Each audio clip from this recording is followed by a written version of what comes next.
마태복음 1장 18절에서 25절 말씀입니다. 네, 함께 봉독합니다. 시작. 예수 그리스도의 나심은 이러하니라. 그의 어머니 마리아가 요셉과 약혼하고 동거하기 전에 성령으로 잉태된 것이 나타났더니 그의 남편 요셉은 의로운 사람이라. 그를 드러내지 아니하고 가만히 끊고자 하여 이 일을 생각할 때 주의 사자가 현몽하여 이르되 다윗의 자손 요셉아 내 아내 마리아 데려오기를 무서워하지 말라. 그에게 잉태된 자는 성령으로 된 것이라. 아들을 낳으리니 이름을 예수라 하라. 이는 그가 자기 백성을 그들의 죄에서 구원할 자이심이라 하니라. 이 모든 일이 된 것은 주께서 선지자로 하신 말씀을 이루려 하심이니 이르시되 보라 처녀가 잉태하여 아들을 낳을 것이요 그의 이름은 임마누엘이라 하리라 하셨으니 이를 번역한즉 하나님이 우리와 함께 계시다 함이라. 요셉이 잠에서 깨어 일어나 주의 사자의 분부대로 행하여 그의 아내를 데려왔으나 아들을 낳기까지 동침하지 아니하더니 나음의 이름을 예수라 하니라. 아멘. 각자 3, 4분 정도 본 말씀을 묵상합니다. 예, 거기까지 보시겠습니다. 주님 오신 성탄절 함께 하나님을 예배할 수 있음에 감사합니다. 하나님께서 오늘 마태복음을 통하여서 예수 그리스도의 나심이 어떠한지에 대한 말씀을 주십니다. 마태복음은 1장 1절에서 아브라함과 다윗의 자손 예수 그리스도의 계보다, 세계다 이렇게 시작을 합니다. 그러면서 예수님의 족보라고 일컬어지는 내용들이 쭉 기록이 됩니다. 그래서 아브라함이 이삭을 낳고 이삭이 야곱을 낳고 하면서 시작을 합니다. 우리도 그런 정서가 사실 있지만 성경에 기록된 그런 내용들이나 히브리인들, 유대인들의 그런 사고에도 그런 부분이 있는 것 같습니다. 아버지 날 낳으시고 어머니 날 기르시고 우리 이제 그런 표현들을 노래들을 하기도 하죠. 근데 오늘 본문 1장의 족보에도 어떻게 되냐면 다 아브라함이 이삭을 낳고 이삭이 야곱을 낳고 이게 뭐 남성 중심이다 뭐 이런 측면으로 이해하지 마시고 그런 부분들을 내려놓고 보면 뒤쪽으로 넘어가면 이제 어떻게 돼 있냐면 1장 5절에도 보면 살몬은 라합에게서 보아스를 낳고 그러니까 살몬과 라합이 부부예요. 그러면은 그럼에도 불구하고 라합이 보아스를 낳고라고 표현하지 않고 살몬은 라합에게서 보아스를 낳고 이렇게 표현하고 있어요. 보아스는 룻에게서 룻으로부터 오벳을 낳고 이렇게 표현이 되어 있어요. 그래서 이런 부분들에 대해서 우리가 한번 생각해 볼 필요가 있어요. 근데 이제 오늘 본문 안에서도 18절에 이렇게 기록이 되어 있습니다. 18절 같이 읽습니다. 시작. 예수 그리스도의 나심은 이러하니라. 그의 어머니 마리아가 요셉과 약혼하고 동거하기 전에 성령으로 잉태된 것이 나타났더니 이렇게 기록이 되어 있죠. 그러니까 이제 요셉이 예수님을 낳았다라는 형태로 표현하지는 않습니다. 그리고 16절을 한번 보겠습니다. 1장 16절. 야곱은 여기 야곱은 요셉의 아버지예요. 야곱은 마리아의 남편 요셉을 낳았으니 마리아에게서 그리스도라 칭하는 예수가 나시니라. 이렇게 기록하고 있습니다. 요셉이 마리아에게서 예수를 낳으니라 이렇게 기록하지 않아요. 마리아가 예수를 낳았다라고 기록하지도 않아요. 그러니까 예수가 마리아로부터 나아졌다 이렇게 기록하고 있어요. 그러니까 그러면 누가 낳았다는 거야? 라는 거를 생각하게 만들어요. 특정해가지고 마리아가 낳았다라고도 하지 않고 요셉이 낳았다고도 하지 않고 1장의 모든 이 족보의 내용들은 남자, 아빠가 낳은 걸로 이렇게 기록을 하고 있는데 16절에서는 그렇게도 기록하지 않아요.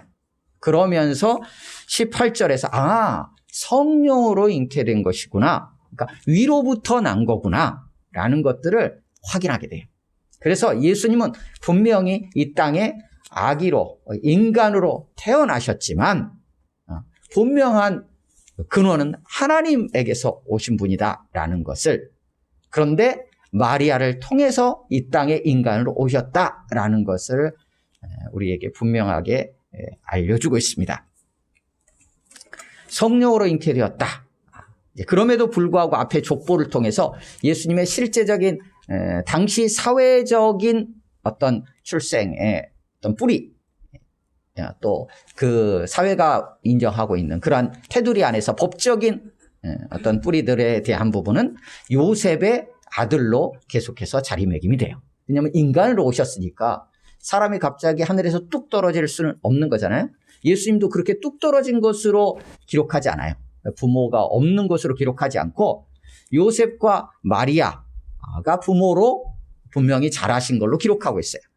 그래서 마리아에게서 태어났지만 하나님에게서 온 성령으로 잉태되었다라는 것을 분명하게 밝힘으로써 예수님은 참 인간이시지만 참 하나님이시라는 것을, 또한 죄가 없으신 분이라는 것을 분명하게 기록해주고 있습니다. 시간이 그렇게 많지는 않기 때문에 우리가 전체적인 측면에서 좀 나눕니다. 18절에서 이제 상황들을 이렇게 설명을 해주죠. 기본적인 상황, 예수 그리스도의 나심이 어떤지. 19절에서 이에 대해서 소식을 듣습니다. 그래서 요셉이 이에 대해 반응합니다. 그런데 요셉은 어떤 사람으로 기록하냐면 의로운 사람, 이렇게 기록을 하고 있어요. 의로운 사람이라고 그러면 의롭게 행동하고 우리가 정의롭게 행동한다, 이런 정도로 그냥 우리가 생각할 수도 있는데, 당시 이들의 사고에서는 의롭다라고 한다면 하나님과의 어떤 교제 관계가 있는 자로 이해를 했어요. 그러니까 하나님께 듣고 하나님의 뜻에 대한 이해를 가지고 그 뜻을 따라 살아가는 자, 하나님과의 관계 안에 있는 자를 의로운 자로 이해를 하시면 될 것 같아요. 그래서 요셉은 의로운 사람인데, 그러다 보니까 어떻게 반응하느냐. 마리아가 임신한 사실을 드러내지 않고 조용히 끊으려고 했어요. 그러니까 정혼이라는 것은 우리의 약혼 개념보다는 훨씬 강합니다. 그러니까 결혼인데 함께 살지만 않는 결혼, 이렇게 생각을 하시면 돼요. 그래서 결혼이 분명하게 이제 약속되어졌는데 1년간 서로를 정결하게 하고 순결하게 하며 모든 것을 준비해서 1년 뒤에 서로가 함께 합치게 되는 이런 결혼식으로 진행이 되어집니다. 그래서 정혼이라는 건 사실상의 결혼과 같아요. 정혼을 깬다라는 것은 거의 이혼하는 거하고 같은 수준으로 이해를 했었어요. 그런데 가만히 끊으려고 해요. 당시 여인이 정혼을 했는데 결혼하지 않은 상태에서, 그러니까 남편과 함께 살지 않는 상황에서 임신을 하게 되면 이거는 간음하는 것이 돼서 당시 유대인의 율법들에 의하면 가장 극형인 돌로 쳐 죽이는 상황이 펼쳐질 수 있어요. 그래서 가문이 굉장히 수치스러운 상황이 되는 그런 상황에서 이 요셉이 그냥 조용히 끊으려고 했던 거예요. 이제 그런 이 일을 생각하고 어떻게 이 일을 조용히 마무리할까 생각할 때 주의 사자가 꿈에 나타나서 이제 안내해 주는 내용이 20절, 21절입니다. 그래서 20절, 21절에서 하나님께서 사자를 통하여서 요셉에게 하나님의 뜻을, 이 일에 대한 일들을 드러내시고 설명을 합니다. 그리고 22절, 23절에서 일이 왜 이렇게 이루어지게 되었는지에 대한 것을 간단하게 근거들을 설명하고 24절에서 요셉이 이에 대해 순종하는 믿음을 보입니다. 그리고 최종적으로 25절에서 이 모든 역사 속에서 예수 탄생의 역사가 일어나게 되죠. 20절을 같이 읽겠습니다. 20절입니다. 시작. 이 일을 생각할 때 주의 사자가 현몽하여 이르되 다윗의 자손 요셉아, 네 안에 마리아 데려오기를 무서워하지 말라. 그에게 잉태된 자는 성령으로 된 것이라. 이렇게 안내를 해주십니다. 이것만 듣고 요셉이 그것을 받아들이고 마리아를 맞이합니다. 그 과정에 요셉이 어떤 고민을 했을 거고 그 의미가 무엇인지 또 이 상황을 어떻게 받아들여야 되지는 모든 것들은 다 생략이 되어 있어요. 기록되어 있지 않습니다. 또 그게 길지는 않았던 것 같아요. 왜냐하면 상황이 급박하게 돌아가고 있었기 때문에 잘못하다가는 마리아가 돌에 맞아 죽어야 되는 상황, 물론 이제 이 예수님이 태어날 당시에 실제로 그렇게까지 집행을 했는지에 대한 부분은 뭐 의견들이 있지만 여하튼 그런 상황 속에서 지금 요셉이 이것을 그냥 받아들인 것으로 오늘 본문에는 기록하고 있어요. 그러니까 없다는 얘기는 받아들였다라고 그냥 보시면 돼요. 1차적으로. 그 설명을 하는 거예요. 성령으로 잉태된 것이다. 그러니까 다른 어떤 남자에 의해서 태어난 아이가, 임신한 아이가 아니다라는 것을 분명하게 보여주면서 그 아이에 대한 부분을 안내해 주십니다. 21절입니다. 시작. 아들을 낳으리니 이름을 예수라 하라. 이는 그가 자기 백성을 그들의 죄에서 구원할 자이심이라 하니라. 아멘. 이름을 예수라 하라 라고 지어줍니다. 보통은 이제 부모가 또 혹은 할아버지가 짓거나 이제 이런 경우들이 이름을 짓는 경우가 많은데 직접 하나님께서 지어주신 거예요. 예수라고 해라. 예수라고. 근데 그 예수의 의미가 뭐냐? 하나님께서 자기 백성을 자기들의 죄에서, 그들의 죄에서 구원할 자라는 의미다 라고 안내를 해 주시는 거예요. 우리는 생각한다면 구원받는다. 그럼 이스라엘 백성들이 애굽에 있었으면 애굽이라는 곳에서 구원해낸다. 뭐 이렇게 생각을 하게 되잖아요. 그런데 오늘 본문에 뭐라고 기록하냐면 자기 죄에서, 그들의 죄에서 구원하신다. 이렇게 기록하고 있어요. 죄에서 구원할 자라는 거예요. 우리의 죄에서 구원할 자라는 의미예요. 근데 그 우리라는 존재가 어떤 자들이냐? 하나님의 백성이라는 거예요. 그러니까 하나님께서 하나님의 백성을 그 백성들이 지은 죄로부터 구원해내시기를 원하신다라는 거예요. 이거는 아주 간략하게 기술되어 있지만, 기록되어 있지만 마태복음 1장이 오기까지 창세기부터 해가지고 여기까지 온 거예요. 하나님께서 수천 년을 기다리시며 이때까지 이 일들을 준비하셨고 모든 것들을 예비하시면서 실제로 이 일을 성취하신 사건이에요. 그냥 단순하지 않아요. 우리의 삶에 있어서도 무언가 하나를 일을 하기 위해서는 그 일들에 대해서 우리가 살펴보고 그 일들에 고민하고 기도하면서 어떻게 하나님께서 일들을 이루어 가실지 생각을 하게 되잖아요. 근데 하나님께서도 그렇게 하신다라는 거예요. 하나님의 때에 하나님의 일들을 하기 위해서 준비하신 아주 긴 시간, 그 시간까지 뭐냐면 우리를 구원하시기 위함이었다는 거예요. 그것도 우리 죄에서 구원하기 위해 그 아들을 예수라는 이름으로 지금 이 땅 가운데 보내시겠다라고 요셉에게 밝히고 있는 거예요. 그런데 이 일이 왜 일어나게 되었는지에 대한 걸 22절부터 설명을 좀 해요. 22절 같이 읽습니다. 시작. 이 모든 일이 된 것은 주께서 선지자로 하신 말씀을 이루려 하심이니 이르시되. 아멘. 주께서 하나님께서 선지자를 통해서 하신 말씀을 이루려 한다고 되어 있어요. 그 내용이 뭐냐? 23절입니다. 23절 같이 읽습니다. 시작. 보라, 처녀가 잉태하여 아들을 낳을 것이요 그의 이름은 임마누엘이라 하리라 하셨으니 이를 번역한즉 하나님이 우리와 함께 계시다 함이라. 아멘. 23절 앞에 기억 각주가 있죠. 각주를 따라서 성경 밑으로 내려가 보면 4, 7, 14 이렇게 되어 있어요. 이사야 7장 14절이에요. 그러니까 오늘 본문 마태복음에서 예수님의 나심에 대한 것을 기록한 이 사건이 이루어지게 된 근거로 제시하고 있는 본문은 구약성경 이사야 7장 14절이에요. 거기에 보면 보라 처녀가 잉태하여 아들을 낳을 것이요 그 이름을 임마누엘이라 하리라 라는 내용이 기록되어 있어요.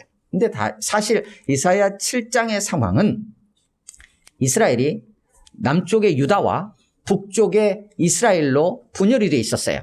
분열되어 있는 가운데 남쪽 유다에는 아하스라는 사람이 왕으로 있었고 북쪽에 있는 이스라엘 왕이 주변에 있었던 다른 아람 나라와 왕하고 같이 연합해서 남쪽 유다를 공격해 들어오는 상황이었어요.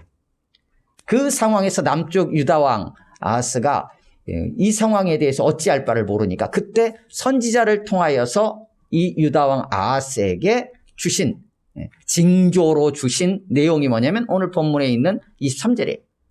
그러니까 그 이후로 7장부터 8장, 9장, 11장까지 쭉 이어지는 내용을 통하여서 이것은 당시 유다왕, 남쪽 유다왕 아하스에게만 주시는 말씀이 아니라 이후에 하나님께서 무언가 하실 일에 대한 것이구나라는 것을 생각하게 돼요. 하지만 7장만 놓고 본다면 예수님의 나심을 딱 이렇게 생각하기는 쉽지 않아요. 그때가 언제냐? 기원전 735년쯤 전이에요. 그러니까 예수님 나시기 730여 년 전에 이사야라는 선지자를 통하여 하나님께서 미리 말씀해 주셨던 그 사건이 오늘 지금 성취되고 있는 것이다 라고 선언해 주고 있는 거예요. 730여 년 전에 말씀하신 내용이 오늘 성취되는 것이다 라고 말씀하시는 거예요. 처녀가 잉태하여 아들을 낳을 것이요 그 이름은 임마누엘이라 하리라. 근데 사실 예수님이 사시면서 모든 사역 가운데서 임마누엘이라고 불리지는 않았어요. 그럼 이게 어떻게 성취된 거라 할 수 있느냐라고 뭐 생각할 수도 있어요. 왜냐하면 앞에서 21절에서 예수님의 이름을 뭐라고 지어줬냐면 예수라 이름하라 라고 했잖아요. 근데 7장 14절에서는 임마누엘이라 하리라. 그러니까 예수하고 임마누엘하고는 뭐 이렇게 좀 다르잖아요. 예수님이 실제로 어떻게 불렸냐면 예수라고 불렸어요. 그럼 임마누엘이라는 이사야 7장 14절의 말씀이 어떻게 이 사건으로 성취가 되었다고 이해를 할 수 있느냐라는 것을 우리가 한번 생각해 보게 돼요. 마태복음은 어떻게 전체 구조가 이렇게 이루어지냐면 앞부분에서 예수님의 나심에 대한 이야기를 시작으로 해요. 그리고 마태복음 28장 맨 끝으로 가면 무엇으로 끝나냐면 예수님께서 마지막으로 제자들을 세우시고 제자들이 해야 될 일들을 사명을 맡기시고 그러면서 끝나요. 근데 그때 맨 마지막에 뭐라고 말씀하시냐면 볼지어다 내가 세상 끝날까지 너희와 항상 함께 있으리라 라는 말씀으로 사실상 마무리가 돼요. 그러면 마태복음은 어떻게 묶이냐면 임마누엘로 시작해서 임마누엘로 끝나요. 그러면 23절에 있는 그의 이름은 임마누엘이라 하리라 할 때 그의 이름이라는 것이 무엇인지에 대해서 우리가 한번 생각해 보게 되는 거예요. 이름이라는 것은 단지 겉으로 불려지는 것만을 의미하는 게 아니라 그 존재의 정체성을 나타내고 그 존재가 가지는 의미가 무엇인지를 사실상 드러내고 있다는 거예요. 그러니까 예수님은 그 정체성이 예수님의 존재 자체는 임마누엘이라는 것을 보여주고 있는 거예요. 근데 불려졌던 이름은 예수라는 이름이었어요. 그러면 이것이 묶어지면 어떻게 되냐면 예수라는 이름으로 불려지며 이 땅에 사셨던 예수님이 결국은 그 정체성, 그 일을 통하여서 임마누엘의 이름으로서의 그 삶을, 정체성을 이 땅에서 다 사셨다라고 이해할 수 있어요. 그러니까 임마누엘이 어떻게 가능하냐? 예수로 가능한 거예요. 그래서 예수는 임마누엘이에요. 예수라는 의미가 자기 백성을 저희 죄에서 구원할 자라고 했잖아요. 죄 있는 존재가 거룩하신 하나님 앞에 나아갈 수 없어요. 하나님과 함께하기 위해서는 반드시 죄의 문제가 해결돼야 돼요. 그러면 그 죄의 문제를 해결해야 한다는 것이 곧 그리고 나서야 하나님과 함께할 수 있는 것이고 그것이 하나님과 함께하는 것이 구원받은 자의 중요한 징표요. 구원받은 의미예요. 그래서 우리를 하나님과 함께하도록 하기 위해 우리 죄에서 우리를 이끌어내시는 예수, 그 이름이 곧 우리의 삶의 최종적인 목표이기도 한 임마누엘로 성취가 될 거예요. 그래서 예수님을 예수 또 임마누엘 이렇게 우리에게 말씀해주고 있어요. 그래서 23절의 말씀이 예수님의 나심으로 성취가 되었어요. 그래서 마태복음에 의하면 예수님의 오심이 임마누엘, 28장에서 예수님의 가심도 임마누엘이에요. 그럼 이 땅에 오셨으니까 우리와 함께하니까 임마누엘로 이해할 수 있는데 28절에서 함께 하시겠다고 하셨는데 부활하고 승천하시잖아요. 올라가시잖아요. 그러면 어떻게 우리하고 함께 하느냐? 예, 그 차원에서 오늘 본문에 있는 대로 23절에 보면 하나님이 우리와 함께 하신다고 했잖아요. 예수님이 하나님이시기 때문이에요. 예수님의 나심으로 말미암아 하나님이 인간이 되어 우리 가운데 실제적으로 함께 하셨어요. 그리고 쭉 사셨어요. 그런데 마지막 죽으시고 다시 사신 다음에 하늘로 올라가시면서도 내가 세상 끝날까지 너희와 항상 함께 있겠다라고 하셨어요. 어떻게 함께 계시는? 떠나가시는데 인간의 육체는 한계가 있기 때문에 인간은 죽어요. 예수님도 오셔서 그렇게 십자가에 달려 죽으셨어요. 인간의 한계 때문에 죽은 건 아니지만 우리를 위해 죽으셨지만 죽으셨어요. 죽으시고는 하늘로 올라가셨어요. 그럼 더 이상 예수님이 우리와 함께 하시지 않는 것 같은데 내가 항상 함께 하리라고 하셨잖아요. 어떻게 해요? 예수님이 하나님이시기 때문에. 그래서 예수님께서 올라가신 다음에 누구를 보내주시냐면 성령 하나님을 보내주시는 거예요. 그래서 성령님이 우리 안에 함께 내주하면서 우리와 함께 하시게 됐어요. 그러니까 예수님이 인간으로 오셔서는 보이는 존재로서 인간으로서 육체적으로 함께 했었는데 예수님이 부활 승천하신 이후에는 성령을 우리 가운데 보내주셔서 이스라엘 땅 갈릴리라는 그 땅 지역 2000년 전이라는 그 시간에 얽매이지 아니하고 모든 시대 모든 장소에 성령으로 우리와 함께하게 되셨다는 거예요. 그 일을 위해서 예수님이 이 땅에 오셔서 우리의 죄의 문제를 해결하신 거예요. 그럼으로써 진정한 임마누엘이 성취가 되었어요. 그래서 예수님은 인간이시면서 또 참 하나님이세요. 그래서 인간으로 오셔서 예수라는 이름으로 우리의 죄의 문제를 해결하셨고 그것을 통해서 영원히 하나님으로서 우리와 또 함께 하시게 되었어요. 창세기에서 하나님께서 천지를 창조하시고 에덴에 아담과 하와를 두셨어요.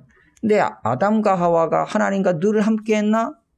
하나님은 늘 함께 하셨는데 아담과 하와가 범죄하고 나서 하나님께서 동산에 거니시는 시간을 알았어요. 그래가지고 이때면 하나님이 이제 거니시다가 우리가 만날 텐데 라는 생각을 했어요. 그러면 그냥 우리 생각엔 함께하지 않는 것 뭐 이런 생각을 가질 수도 있죠. 조금 독립된 듯한 느낌이 있어요. 에덴에서 쫓겨나왔어요. 범죄함으로. 그럼 이제 하나님과 좀 떨어져 있는 상황이 된 거죠. 그 이후에 하나님께서 우리와 계속 어떻게 함께할까 하시면서 성막, 성전까지 이제 지어지는 상황들이 쭉 펼쳐지게 돼요. 그래서 성막, 성전 하면 하나님이 그 자리에 지금 임하여 계신다라는 거예요. 그걸 통해서 우리와 함께하는 것을 우리가 좀 느끼는 것 같았어요. 근데 저 멀리 있는 것처럼 생각이 돼요. 근데 어떻게 했어요? 그때 당시에는 말씀으로 또 우리와 함께 하시는 것처럼 계속 나타나셨어요. 구약성경. 근데 이제는 어떻게 됐습니까? 예수님 직접 오셔가지고 우리 속으로 들어오셨어요. 우리 속으로 들어오셔가지고 함께 하셨어요. 그러시다가 진정 하나님이 우리 안에 성령으로 함께 하시면서 이제는 진정한 임마누엘이 성취가 되었어요. 그래서 그 시대를 우리는 지금 살아가고 있습니다. 그래서 하나님과 함께하는 것이 우리 참 존재의 이유요 또한 존재의 기쁨이고 목적이에요. 그래서 하나님과 함께함으로 말미암아 우리의 삶에 살아갈 이유들이 더욱더 명확해지고 우리가 살아가는 기쁨과 삶의 의미와 가치들을 분명하게 알고 살아갈 수 있게 돼요. 그래서 하나님과 함께할 때예요. 그리고 또한 하나님과 함께하는 것이 우리의 궁극적인 목적이고 이유이기도 해요. 주님은 그것을 위해 오셨고 그래서 그 주님이 임마누엘이세요. 근데 요셉은 이 얘기를 듣고 말씀하신 대로 마리아를 데려옵니다. 그리고 아들을 낳기까지 함께 동침하지 않아요. 그리고 나음의 이름을 예수라 하게 됩니다. 성탄절은 예수님께서 이 천년에 우리를 위해 오시고 우리의 죄를 사하시기 위해 우리를 죄에서 구원하시기에 오신 귀한 날이에요. 성취가 되었어요. 말씀대로 23절 700여 년 전에 말씀하신 대로 성취가 되었어요. 2000년 전에. 그렇다면 하나님은 우리 가운데 지금도 말씀하시는 것을 반드시 성취하실 거예요. 또 그대로 될 거예요. 요한계시록 22장 20절 맨 마지막 전절에 이렇게 기록되어 있죠. 내가 진실로 속히 오리라. 그러니까, 아멘 주 예수여 오시옵소서. 주 예수의 은혜가 너희 가운데 하면서 끝나거든요. 내가 진실로 속히 오리라 라고 주님 말씀하세요. 그렇다면 그 말씀 또한 우리 가운데 그대로 될 거예요.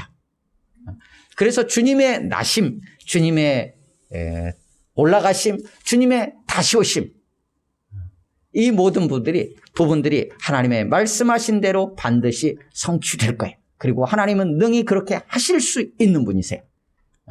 그 하나님으로 인하여 감사하며 주님의 나심을 기뻐하고 다시 오실 주님을 믿음으로 소망하면서 이 땅에서 주님과 동행하는 그런 복된 삶을 사시기를 주님의 이름으로 축원합니다.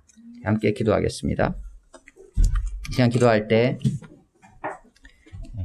주님 감사합니다 기도했으면 좋겠고요. 그리고 우리의 삶에 함께 하시는 그 주님의 은혜에 감사하다. 또 다시 오시겠다고 약속하신 대로 반드시 다시 오실 그 주님을 믿음으로 소망하며 살게 하옵소서.